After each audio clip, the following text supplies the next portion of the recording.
Sylvain Tremblay and takes the Corvette to the head of the field in the GT or Grand Touring class. So everything here upon the restart with some fresh drivers and some fresh rubber after the pit stop.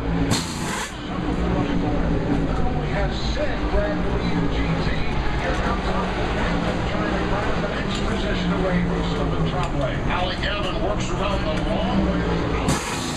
Number 14 and 15 able to take the spot, so Gavin takes that spot. Sylvain Tremblay trying to hang out to position number 3 in the category, but he gets a little wide off turn number 17. Now finds himself in a tussle for that third spot. So Sid,